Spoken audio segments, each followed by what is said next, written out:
안녕하세요. 얼마 전에 이혼에 성공한 돌싱입니다. 이렇게 글을 적게 되기까지 마음고생이 많았어요. 그래도 이렇게 극복해서 사용글을 작성하게 되었으니 정말 다행인 거죠. 저와 남편은 어려서부터 친하게 지낸 동네 소꿉친구였습니다. 아버지끼리 같은 고향 출신이라 같은 향후회에 다니셨거든요.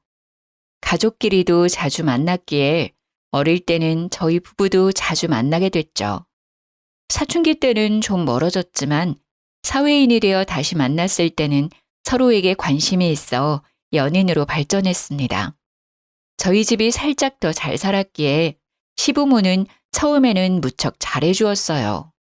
그런 저의 완벽할 것 같았던 결혼 생활에 금이 간 것은 단 한 가지 문제 때문이었습니다. 아가, 도대체 몇 년 동안 우리를 더 기다리게 할 참이냐? 너 시집 오기 전에 혼 장담을 했어. 떡두꺼비 같은 손주 척하니 안겨주겠다고. 죄송해요, 아버님. 저희도 이래저래 노력은 하고 있는데 잘 안 생기네요. 으이그, 대체 이게 뭐냔 말이야. 우리 정호 3대 독자야. 자식은 많이 낳아도 모자란데 어찌 단 한 번도 소식이 없어. 손주 타령하는 시부의 모습을 보는 것도 이때쯤엔 지겨워지고 있었습니다. 게다가 오기 싫은 시댁에 매번 들리자는 남편에게도 짜증나기 시작했죠. 아버지, 그만하세요. 우리도 다 노력하고 있어요. 조만간 생길 테니 걱정 마세요. 7년 동안 안 생긴 애가 갑자기 생길 리가 있겠냐? 예, 정호야. 조금이라도 젊을 때 애를 낳아야 해. 그래야 잘 키울 수 있어. 너희 애만 낳으면 우리가 다 키워준다고 했지 않니? 너무 그러시면 생길 애도 도망가겠어요, 아버지. 조금만 기다려주세요. 저희 얼른 애 만들어서 아버지 두 손에 안겨드릴 테니까. 이렇게 호언장담의 말을 꺼내는 남편에게도 화가 났습니다. 노력이라고는 하지도 않으면서 최근에는 늦게 들어와 피곤하다, 바쁘다며 저를 외면하기만 하면서 말이죠. 그리고 너 얼마 전에 사업 자금으로 돈 필요하다더니 어떻게 됐어? 아버지한테 손 벌리지 마라. 나는 못 빌려줘. 아, 그건 어떻게든 해결했어요. 장인어른께서 5천만 원 빌려주셨어요. 그래, 애를 못 가지면 그런 거라도 도움이 되어야지. 너한테 있는 건 그 돈 많은 아버지뿐이지 않냐. 그래도 여자한테 제일 중요한 건 후손을 낳는 거야. 일의 경중을 잘 알아서 꼭 이번 연도에는 애를 가질 수 있도록 해. 네, 아버지. 걱정 마세요. 매번 시댁에 올 때마다 죄인이 되어가는 제 마음은 이때쯤에는 거의 마모되어 있었습니다. 그런 제게 이런 모욕적인 언사를 퍼붓는 시부의 모습은 거의 귀신처럼 보여 저는 노이로제에 걸리기 일보 직전이었습니다. 결국 그날도 집에 돌아온 저는 남편에게 부탁했습니다. 여보, 우리 난임센터 한번 가보자. 응? 뭘 그렇게까지 해. 우리 둘 다 건강하고 문제 없잖아. 조만간 곧 생길 거야. 무슨 소리야. 이제 좀 있으면 나도 30대 후반이야. 체력 더 떨어지기 전에 뭐라도 해봐야 될 거 아냐. 괜찮다니까. 너무 초조해하면 생길 애도 더 안 생겨.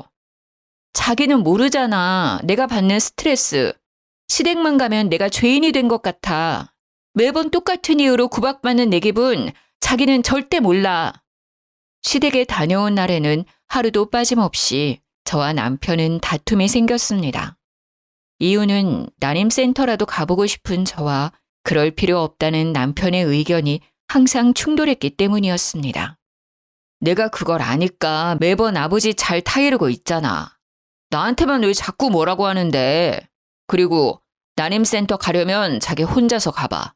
나는 절대로 거기 안 갈 거야. 문제 있는 사람 취급하는 것도 하루 이틀이지.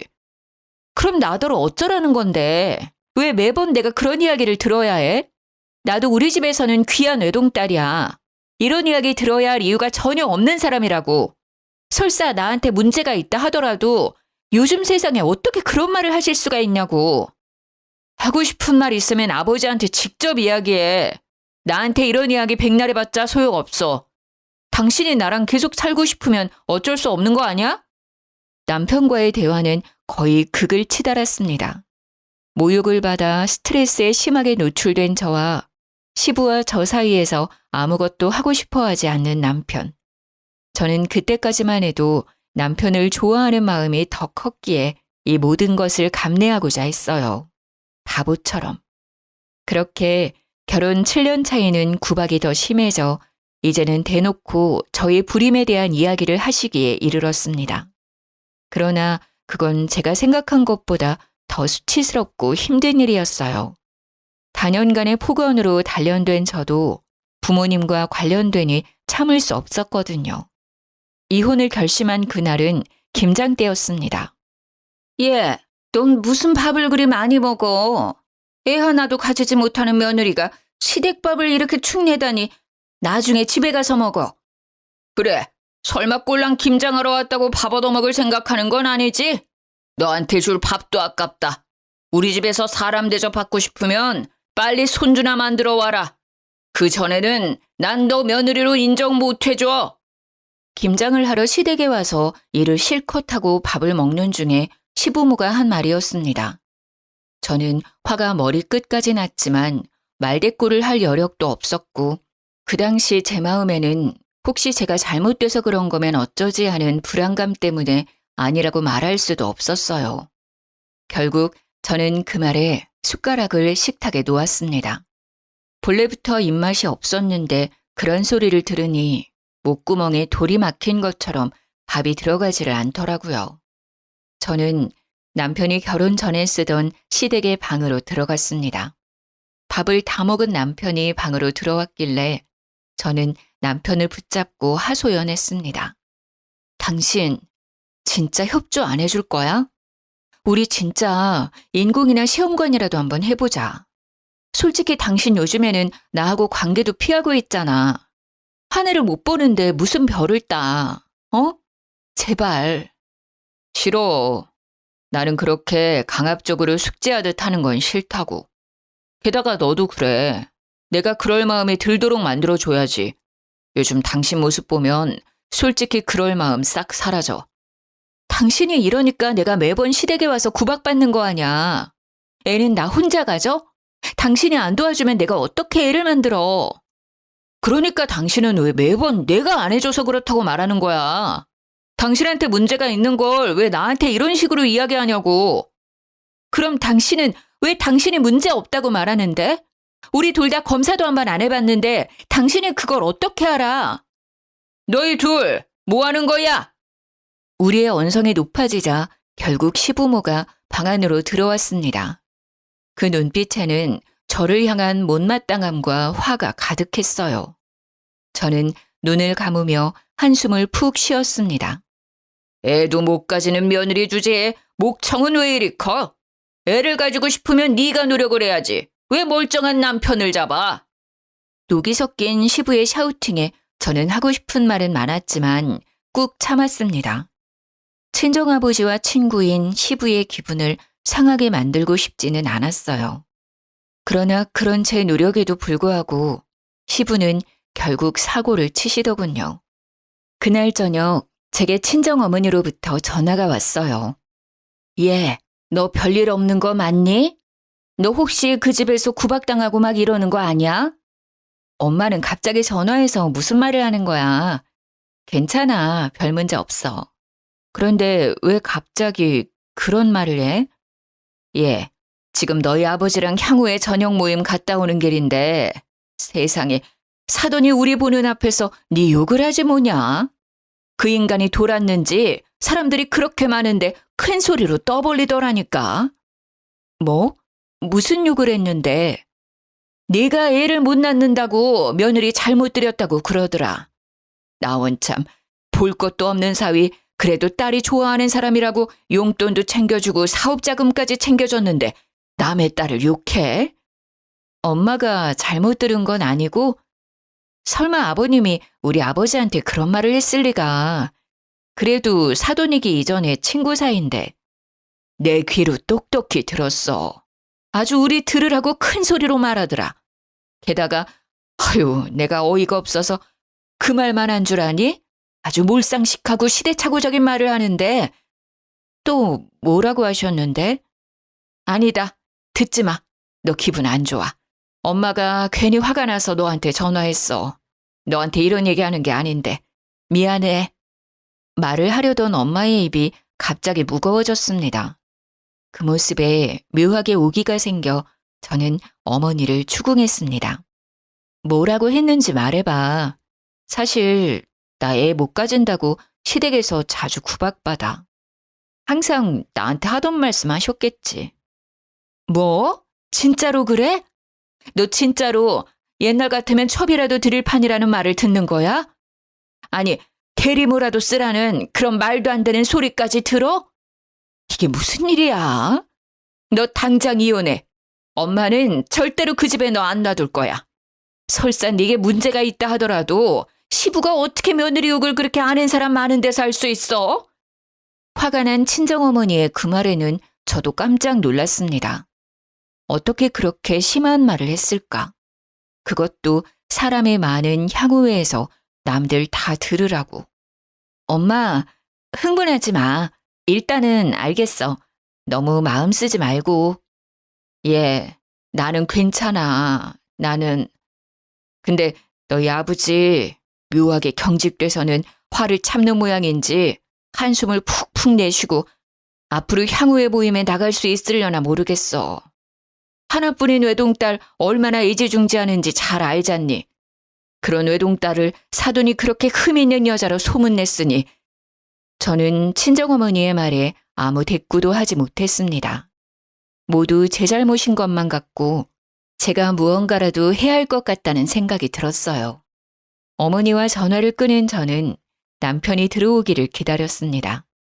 그날따라 남편은 늦게 도착했고 저는 어두컴컴한 안방에서 잠도 이루지 못한 채 남편을 맞이했습니다. 여보, 우리 내일 당장 난임센터 가자. 갑자기 무슨 소리야. 그건 안 하고 싶다고 이야기했잖아. 내 친구들이 그냥 마음 편하게 먹고 있으면 생긴다고 했다니까. 그리고 나는 진짜 괜찮아. 절대로 문제 없어. 당신, 내가 무슨 소리 들었는지 알기나 해? 내가 뭘 그렇게 잘못했길래 우리 엄마 아빠한테까지 싫은 소리를 듣게 만들어야 하는데? 왜? 뜬금없이 무슨 소리야. 시아버님께서 향후에 가셔서는 우리 엄마 아빠 들으라고 크게 말씀하셨다더라. 애 못 낳는 며느리 들여서 집안 망하게 생겼다고. 옛날 같으면 첩을 들였을 거라고 대리모를 생각하고 있다고. 그 이야기를 엄마한테 전해 듣는 내 기분이 어떨지 당신은 궁금하지도 않지. 아니, 그 이야기를 직접 들은 우리 부모님 기분이 어떠셨겠어? 설마 아버지가 진짜 그러셨겠어?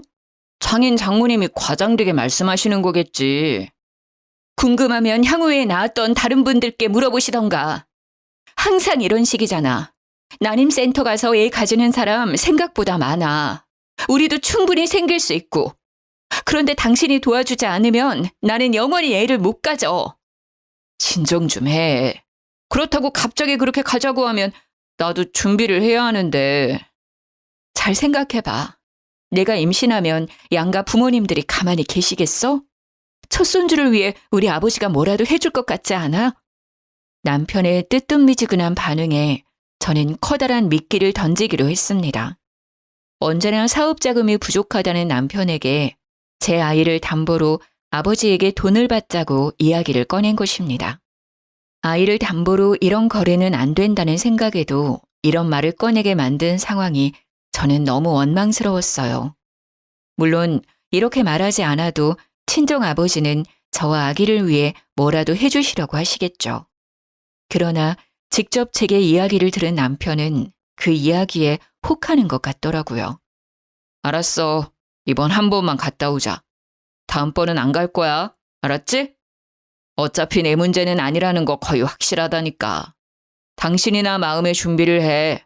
당신이 문제면 진짜 답도 없어. 묘하게 확정적인 남편의 말에 저는 남편이 어디서 검사라도 몰래 해봤나 하는 생각이 들었지만 겨우 남편을 설득한 것 같아 첫발을 뗀 기분에 그 생각을 무시했습니다. 응, 고마워. 가서 검사만 해주면 나머지는 내가 다 알아서 할게. 고마워, 여보. 결국 그의 승낙을 받아낸 저는 남편과 함께 다음 날 난임센터로 향했습니다. 저도 남편도 검사를 받고 결과를 기다리고 있는데 갑자기 저와 남편 폰이 동시에 울리기 시작하더군요. 저에게는 시모가, 남편에게는 시부가 전화를 했더라고요. 무슨 일인가 싶어 전화를 받았더니 지금 당장 시댁으로 오라고 하더라고요. 볼일만 보고 갈 거라고 했더니 당장 와야 한다고 하도 성화셔서 결국 남편은 검사 결과는 나중에 듣자며 저를 데리고 시댁으로 향했습니다. 저는 간호사에게 내일 결과를 들으러 오겠다고 당부한 뒤 남편을 따라 나섰습니다. 시댁에 갔더니 단아한 여자 구두와 어린아이 신발이 있더라고요. 처음에 저는 어디 친척이라도 오신 줄 알았어요. 거실에는 시부모님이 싱글벙글 어린아이를 안고 계셨고 그 앞에는 한 여자가 앉아 있었어요. 짧은 머리가 유난히 잘 어울리는 여자였어요. 그녀는 저를 한 번 슬쩍 보더니 싱긋 웃고는 다시 아이를 안고 있는 시부를 쳐다보았어요. 저는 남편의 옆구리를 찌르며 물었습니다. 여보, 저 사람 누구야? 제 말에도 묵묵부답인 남편의 옆얼굴은 이상하게 잔잔했습니다. 오랜만에 만난 사이라면 반가울 법도 한데 말이죠. 그런데 남편이 그 여자 옆에 앉더라고요. 저도 그래서 남편의 옆에 자리를 잡고 앉았습니다. 정호야, 이 여자가 너 찾아왔어. 우리는 대충 얘기를 들었다만 네 안사람도 들어야 되지 않겠니? 여러모로 정리를 하려면. 저는 시모의 말을 이때까지만 해도 이해를 할 수 없었습니다. 그러나 시모의 말에도 남편은 말을 꺼내지 못하고 있었습니다. 정호 씨가 말하기 힘들어하니까 제가 말씀드릴게요. 저는 정호 씨와 4년간 사귄 김선영이라고 해요. 네? 제가 당신 몰래 정호 씨와 사귄 여자라고요. 내연녀 라는 말은 싫어하지만 이 단어가 제일 이해하기 쉽겠죠? 무슨 소리 하시는 거예요? 이 남자랑 사귀었다고요? 현재도 사귀고 있는 중이죠. 저희 4년간 사귀면서 아이도 낳고 잘 지냈어요.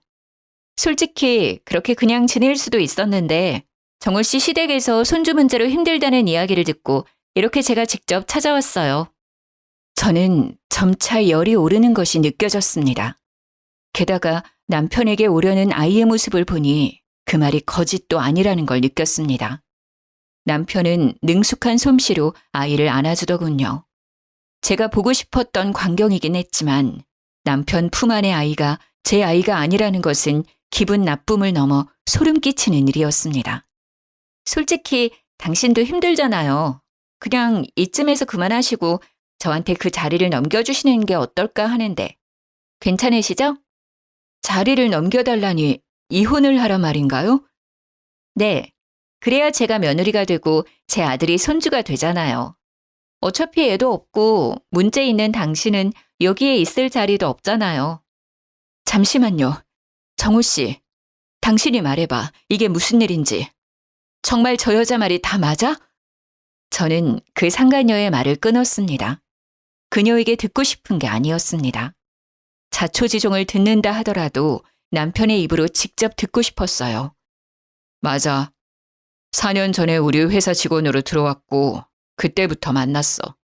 애는 2년 전에 태어났고. 당신이 나 몰래 4년간 바람피면서 상간녀와의 사이에서 애까지 낳았다는 게 진짜 사실이라고? 어허, 상간녀라니. 우리 손주 낳아준 귀인한테 너는 무슨 말을 그런 식으로 해? 갑작스레 나에게 호통치는 시부의 모습에 저는 어안이 벙벙했습니다. 이 말도 안 되는 상황에 제가 가해자가 된 기분이었어요. 분명히 제가 피해자임에도 이 사람들은 제가 잘못했다고 저를 다그치고 있더라고요. 지금 여기 있는 사람들 중에 제정신인 사람이 저뿐인가요? 어느 시댁에 정식으로 결혼한 며느리보다 상간녀를 더 두둔하시는 건가요? 이건 아니죠. 어디서 말을 함부로 해? 이게 다 네 잘못 아니냐? 네가 애 못 낳는 성녀라는 걸 알았으면 절대 너랑 우리 정호 결혼시키지 않았을 거다. 제가 성녀인지 아닌지 어떻게 아시는데요? 왜 제가 항상 문제라고 말씀하시는 거냐고요? 네가 못한 걸 정우 애인이 해주지 않았냐? 어디서 목청을 크게 높여? 네가 뭘 잘했다고? 7년 동안 시간만 잡아먹으면서 대까지 끊기게 만들고. 이 심한 것, 그러고도 하늘 같은 시어른 얼굴을 똑바로 보면서 말대꾸를 해? 시부의 반발은 어마어마했습니다. 잘못한 것은 분명 남편인데 어느새 모든 질책은 제가 받고 있었습니다. 그리고 이 장면을 보며 은은한 미소를 짓고 있는 상간녀의 모습에 저는 머리가 빡 돌아버리는 것을 느꼈습니다. 아, 그러셨어요? 그러면 알겠습니다. 이혼하고 싶다고 하시니 이혼 소송, 상간녀 소송 같이 진행할게요. 이 집안의 이상한 규칙이 아니라 법적으로 따지고 보면 여기서 잘못한 건 거기 있는 남자와 여자거든요. 그리고 회사에서 만났다면 남편이 유부남인 걸 알고 만난 거니 책임은 더 크게 지겠네요. 소송? 네가 뭐가 잘나서 소송을 걸어? 이 집안에 도움이 된 적도 없는 주제에 무슨 소송? 돈 낭비하지 말고 합의 이혼해. 죄송하지만 아버님은 모르시겠지만 남편이 친정아버지께 빌린 돈을 아직 갚지 않았거든요. 사업자금 5천만 원, 그리고 틈틈이 용돈도 받아갔죠. 그러니 그 사업자금은 빨리 청산하시고요. 위자료 소송도 할 거니까 위자료도 꼭 준비하세요. 그리고 지금 신혼집도 친정아버지가 돈 보내줘서 산 거니까 팔아서 보태준 만큼 돌려주시고요. 정우, 너 네 장인한테 빌린 돈을 아직 갚지도 않았어? 여태까지 뭘 한 게야? 못난 것. 그거 빌려준 빌미로 그 집안에서 또 얼마나 너랑 나를 만만하게 보겠어? 죄송해요, 아버지. 몇 년 전에 빌린 건데 아직 못 갚았어요. 모자란 놈. 좋다. 그건 내가 갚아주마. 네가 이렇게 떡두꺼비 같은 아들을 안겨줬으니 내가 당연히 내야지. 그 재수 온 붙은 집안이랑 인연 끊으려면 깔끔하게 해야 안 되겠냐. 그 재수 없는 돈 돌려주고 나면 집안이 이제야 필게야. 말 한마디 한마디가 제 오장육부를 뒤집어 놓을 정도로 시부는 가차없는 말을 제게 퍼부었습니다. 매번 듣는 폭언임에도 이날따라 더 아프게 느껴졌어요. 그러면서 시부는 남편에게 안겨있는 아이를 건네받으며 제게 말했습니다. 뭐하냐? 당장 이 집에서 나가지 않고. 이제 우리는 너 며느리로 안 본다. 지금부터 우리 손주 낳아준 선영이가 우리 며느리야. 그러니 당장 우리들 집에서 썩 꺼져! 제가 할 말이네요. 저도 이런 상식 이하의 집안에 잠시라도 있고 싶지 않으니까요. 대신 돈 문제는 정확히 해결해 주세요. 하나라도 해결 안 되면 그것도 변호사 사서 소송 걸 테니까요. 아이고, 그러세요? 우리도 그 집안에 빌린 돈 필요 없어. 내가 빚을 내서라도 갚아줄 테니 우리 정우 집에 있는 짐도 빨리 싸서 나가! 그 집, 제 집이기도 해요. 나가더라도 제가 산 것들은 다 처리하고 나갈 테니 그리들 아세요. 그러나 아무도 제 말을 듣지 않고 있더군요. 아니, 들은 척도 하지 않았어요. 그저 단란한 가족처럼 서로를 바라보며 웃고 있더군요. 저는 울분을 삼키며 그 집안에서 뛰쳐나왔습니다. 친정에 돌아온 저는 패배자의 기분을 곱씹고 있었습니다. 저는 이혼과 상간녀 소송을 동시에 진행하기로 했습니다. 분명히 상대방이 유책 배우자이고 제가 피해를 본 사람임에도 시댁은 기분이 좋아 신나서 이혼 소송에 적극적으로 임하더군요. 돈 관계 깨끗하게 청산하고 새로이 가족을 만들어 살겠다는 그 적극적인 행동이 저를 더 화나게 만들었어요. 어떻게 하면 이 사람들에게 제가 느낀 기분을 조금이라도 느끼게 해줄 수 있을까 하는 마음에 매일 잠 못 이루던 그때 전화가 한 통 왔습니다. 안녕하세요.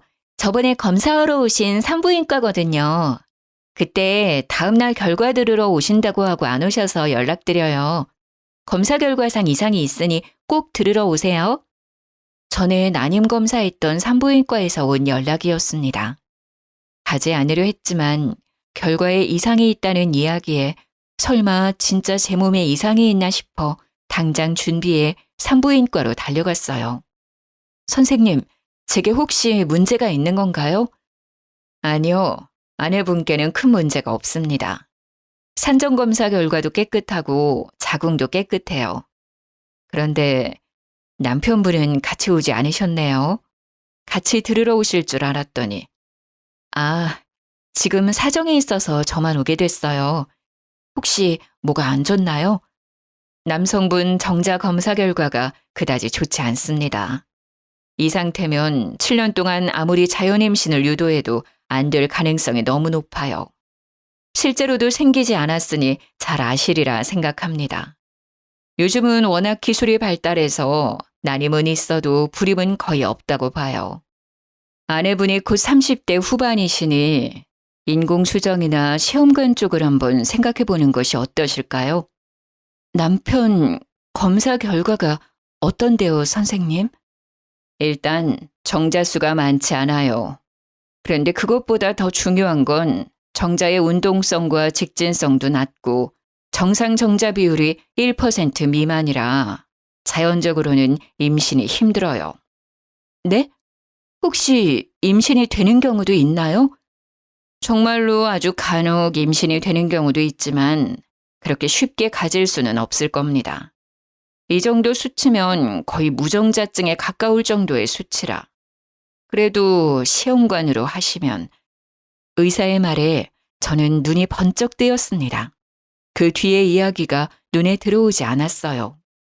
혹시나 그 아이가 남편의 아이가 아니지 않을까? 아니, 그 아이가 남편의 아이라 하더라도 내가 난임의 원인은 아니라는 증거를 제시할 수 있다는 생각이 들었죠. 복수를 할 수 있는 기회가 드디어 제게 온 것입니다. 아니요. 저기 선생님, 혹시 검사 결과를 집으로 보내도 될까요? 남편과 연락이 잘 안 돼서 우편으로 보내면 잘 볼 것 같거든요. 네, 그럼 나가는 길에 주소 알려주고 가시면 검사 결과 보내드릴게요. 그리고 이 정도로 안 좋은 검사 결과라도 가능성이 없지 않으니 나중에라도 꼭 찾아오세요. 저는 나가면서 간호사에게 시댁 집 주소를 알려주었습니다. 혹시나 몰라 한 통 더 남편의 회사로 보내기로 했죠. 그리고 며칠 지나지 않아 모르는 번호로 전화가 왔습니다. 여보세요? 누구세요? 저 정호 씨 와이프예요. 우리 얘기 좀 해요. 정호 씨 와이프라. 아직 이혼은 소송 중이라 그쪽은 상관여고 제가 와이프인데. 뭐 이제 와서 그런 건 상관없겠죠. 그런데 무슨 일 때문이시죠? 당신이 우리 집에 그거 보냈죠? 그거라니 뭘 말하는 거죠? 검사 결과지요. 그걸 보낸 의도가 뭐예요? 의도라니. 이혼 소송 전에 검사한 건데 김정호 씨도 알아야죠. 일단 만나서 이야기해요. 급히 전화를 끊는 걸 보니 시모가 집에 있었던 모양입니다. 저는 상간녀의 모습을 보며 그녀에게 문제가 있다는 것을 짐작했어요. 그래서 그녀가 말한 약속 장소로 향했어요. 안녕하세요. 얼굴 좋아 보이시네요. 저는 웃으며 폰을 자연스레 테이블 위에 뒤집어 올려두었습니다. 못 본 사이 퀭해진 상간녀의 얼굴에 저는 웃음이 절로 났습니다. 당신, 왜 그런 검사지를 시댁으로 보낸 거예요? 이러신다고 달라질 거 아무것도 없어요. 우리 애는 남편 애고 나는 그 사람 애를 낳은 유일한 여자니까. 아, 그러세요? 그러면 걱정할 일도 아니지 않나요? 왜 굳이 저를 불러내서 이야기를 하는지 잘 모르겠네요. 당신이 떳떳하면 그만이지. 그리고 떳떳하면 그 결과지 정호 씨한테 그냥 줘요. 그걸 왜 감추고 저한테 보자고 한 거죠? 떳떳하고 말고의 문제가 아니잖아요. 괜히 분란만 일으키려고 보낸 거나 마찬가지면서. 이보세요. 저는 그럴 생각 없어요. 저야말로 그 집과 인연 끊고 싶은 사람이니까요.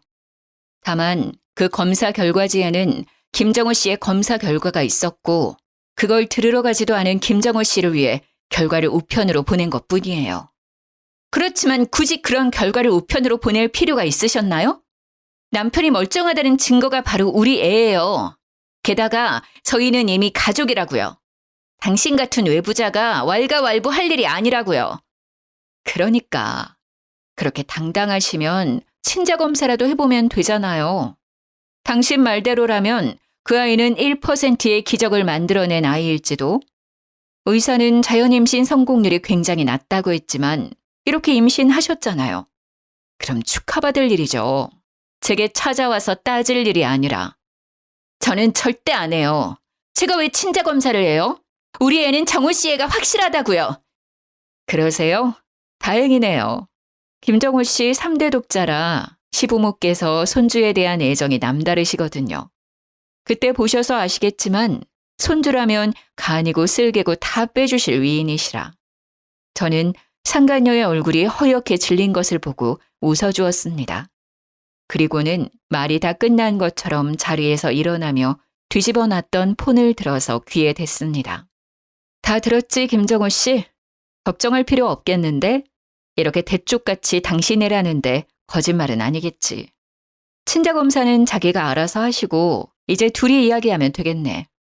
저는 폰 너머 소리치는 남편의 목소리를 무시하며 전화를 끊었습니다. 제 모습에 상간녀의 얼굴이 허옇게 질렸더라고요. 당신 뭐 한 거야? 설마... 네, 방금 그 전화 김정원 씨고요. 똑같은 검사지 그 사람 회사에도 하나 더 보냈어요. 혹시 누가 헛수작해서 못 볼 수도 있으니까요. 제 예상에 맞아서 그렇게 하셨죠. 여기 들어오기 전에 전화 왔길래 우리 대화 들려준 것뿐이에요. 괜찮죠? 어차피 당신은 거리낄 것 없잖아요. 미친... 그때 그녀의 전화벨 소리가 울리는 것이 들렸습니다. 가방에서 폰을 꺼낸 상가녀의 표정이 순식간에 일그러지더군요. 분명 남편이 전화한 거라 생각한 저는 말했습니다. 그럼 두 분이서 즐거운 대화 나누세요. 저는 이만. 저는 가슴속에 맺혀있던 돌덩이가 시원하게 내려가는 기분을 느끼며 밖으로 나왔습니다. 카페 창문 너머로 보이는 상간녀의 쩔쩔매는 모습이 어찌나 보기 좋은지. 저는 피식피식 나오려는 웃음을 참느라 애썼습니다.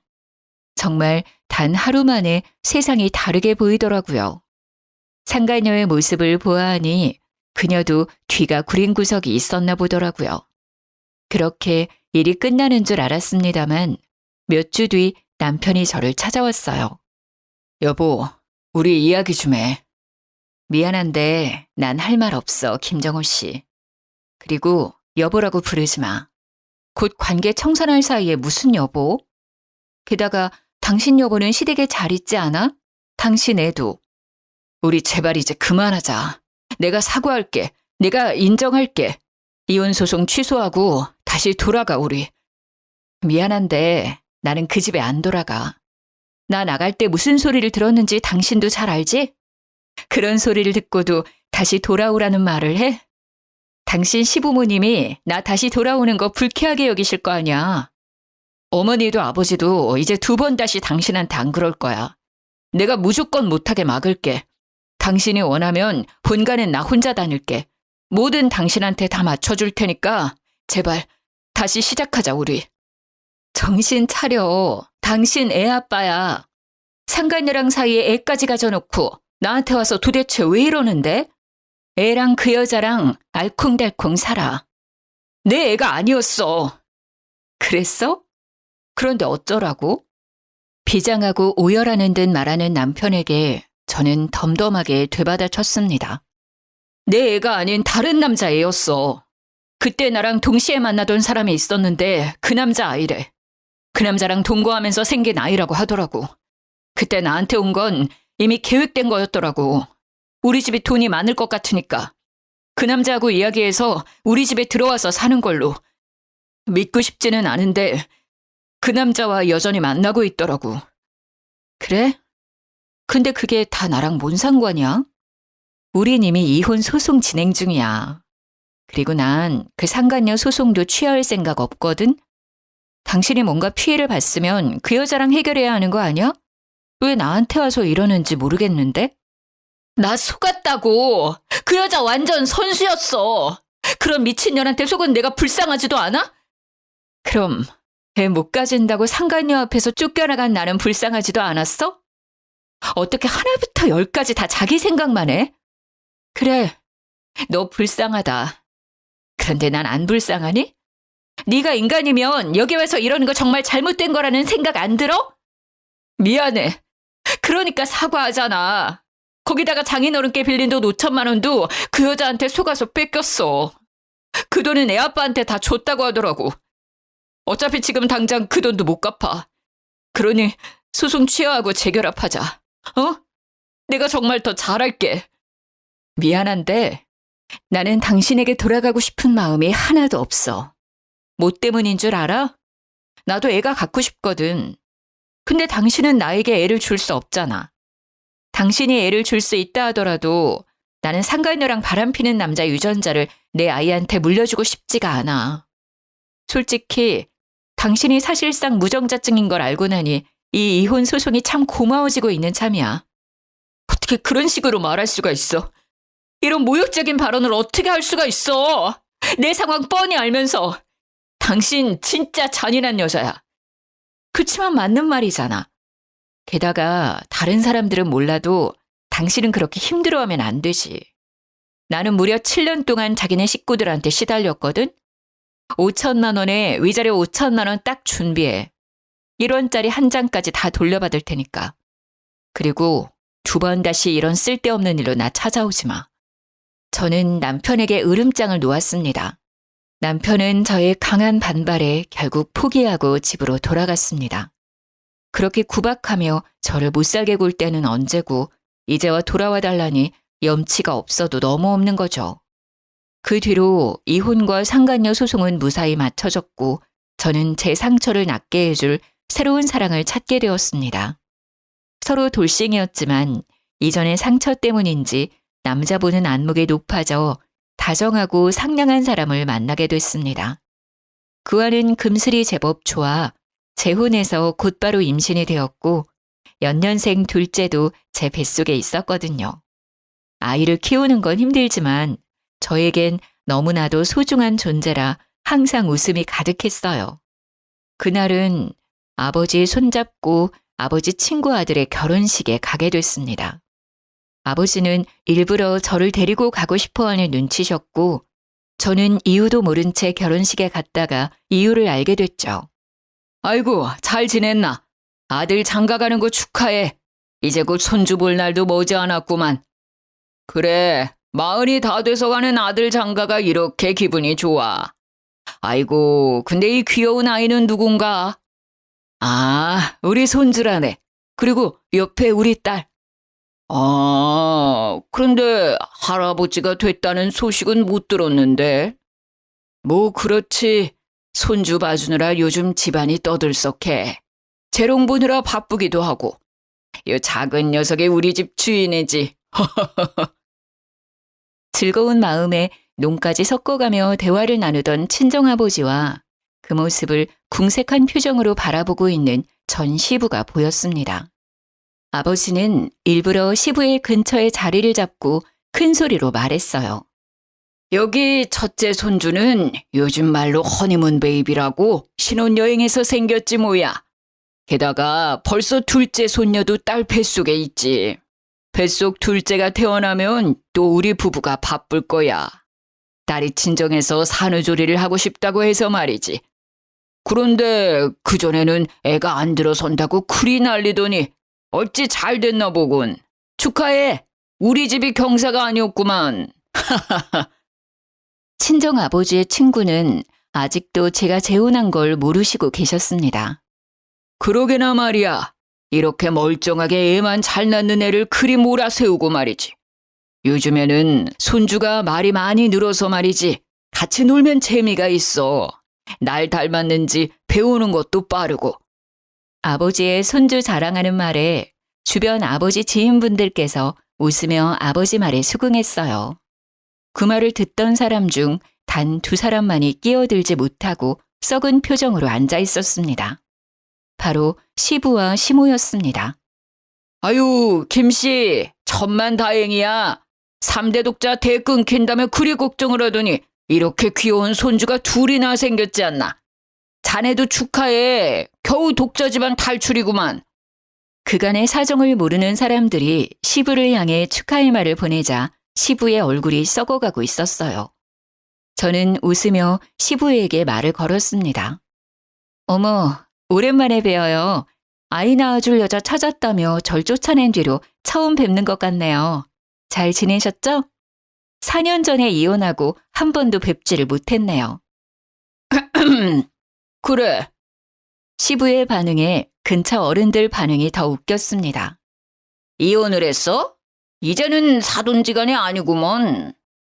이런, 내가 큰 실례를 했어. 아이고, 왕래가 없는 동안 그런 일이 있었어? 그런데 보자. 애가 안 생기다가 이혼 후에 둘이나 생겼으면 김씨 아들한테. 아유, 그랬군. 아이고, 이러잖아. 이거 우리가 괜한 말을 했구만. 아니요, 괜찮아요. 다들 모르시는 게 당연하죠. 사실 제가 이혼한 지 좀 됐거든요. 제가 애를 못 가져서 결국 쫓겨났죠. 저도 항상 죄송한 마음이었는데 손주가 생기셔서 마음을 좀 놨어요. 새 며느님이랑 손주는 잘 지내고 있나요? 제 말에 시부의 얼굴은 점점 굳어가며 시뻘겋게 달아오르기 시작했습니다. 시모는 안절부절 못하며 시부의 안색을 살피기 바빴어요. 아니, 그게 무슨 말이야? 김씨한테 손주가 있어? 서로 재혼을 했다는 말이야? 네, 저 쫓겨나던 날 새 며느님이 아기 데리고 집에 왔더라고요. 그때 그 애가 2살쯤이었으니 지금쯤 6살은 됐을 텐데 많이 컸겠죠? 어찌나 귀여운지 엄마를 쏙 닮았던데요. 제 말에 시부는 결국 참지 못했는지 자리를 박차고 일어나 나가버렸습니다. 그리고 시부의 곁에 있던 시모도 황급히 시부를 따라갔습니다. 왜 저래? 아니, 새 며느리의 손주까지 생겼다면 됐지. 뭐 서로 마주하기에는 얘 과거가 좀 그렇지만 서로 가정을 다 이루고 있는데 뭐가 저리 마음에 안 든다고 가버리는 거야? 시부는 결국 알아버리고 말았던 것 같습니다. 자신의 새로운 며느리가 낳은 손주가 자신의 핏줄이 아니라는 것을요. 그것을 밝히지도 못하고 그저 떠날 수밖에 없었던 시부의 모습이 어찌나 작아 보이는지 실수가 터졌어요. 떵떵거리며 저를 질책하던 시부의 모습은 온데간데 없고 황급히 내빼는 꼴이 참으로 옹졸해 보였습니다. 친정아버지는 그제야 짐을 내려놓은 것처럼 어깨를 펴고 친구분들과 이야기를 나누며 다니셨어요. 그간 모임에 나올 때마다 불편했을 친정아버지가 밝아지신 것만으로도 저는 너무나 다행이라고 생각해요. 그 뒤 시부와 시모는 향후회에서 볼 수 없었습니다. 나중에 들은 이야기지만 시부는 새 며느리와 손주의 사기에 자기 아들도 본인 자식이 아닐지도 모른다는 의심병이 돋았나 봐요. 결국 전 남편과 시부의 친자 검사까지도 했다고 하더라고요. 그걸로 시모와 시부의 사이가 급격히 틀어졌고 시모는 시댁을 나와 전 남편 집에서 살고 있다고 해요. 전 남편은 상간녀가 자신의 직장으로 찾아와 아들만은 버리지 말라고 애걸복걸 매달렸다나 봐요.